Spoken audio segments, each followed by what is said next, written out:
Cổ tử cung mở nhưng không đau bụng, mẹ cần làm gì? Cổ tử cung mở nhưng không đau bụng có sao không? Mẹ bầu cần lưu ý gì khi gặp tình trạng này? Trong quá trình mang thai, mẹ bầu cần phải có nhiều kiến thức để sẵn sàng nhận biết những bất thường có thể xảy ra bất cứ lúc nào. Một trong số các hiện tượng mẹ cần nắm đó chính là cổ tử cung mở nhưng không đau bụng. Vậy khi bị hiện tượng này, mẹ có gặp vấn đề gì không? Cùng đi tìm lời giải đáp nhé. Cổ tử cung mở là dấu hiệu gì? Trong thai kỳ có rất nhiều dấu hiệu liên quan tới cơ thể người mẹ bầu mà thai phụ cần biết. Nhưng quan trọng nhất đó là các dấu hiệu về thay đổi ở tử cung. Cổ tử cung mở là một trong những dấu hiệu của việc chuyển dạ sinh con ở người mẹ.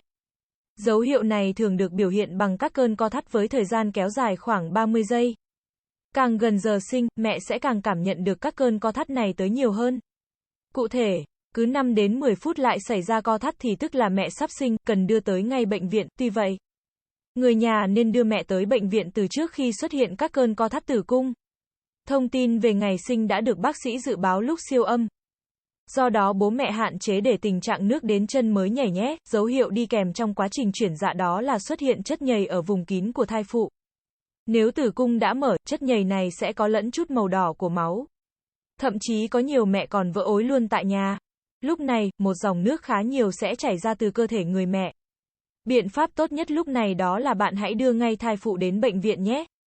Cổ tử cung mở như thế nào? Cổ tử cung là một bộ phận nằm giữa âm đạo và tử cung của phụ nữ. Khi mang thai, vị trí này chịu rất nhiều sức ép.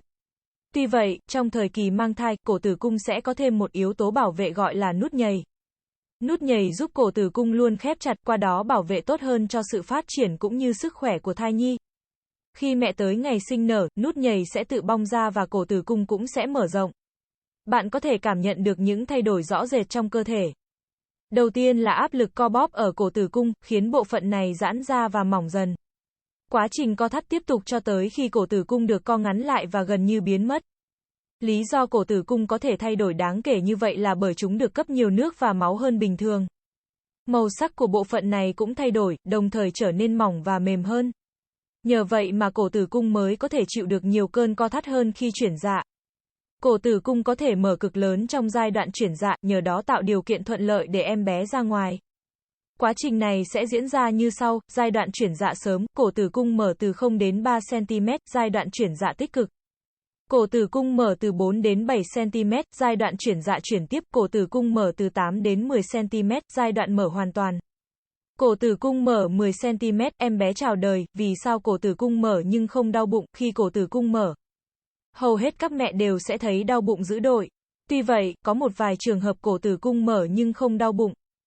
Vậy hiện tượng này có nguy hiểm gì không? Nếu cổ tử cung đang mở trong giai đoạn đầu, khả năng cao là một vài sản phụ sẽ không thấy đau. Thông thường, cổ tử cung mở dưới 2 cm mà vẫn không thấy đau thì chưa cần lo lắng gì cả mẹ nhé.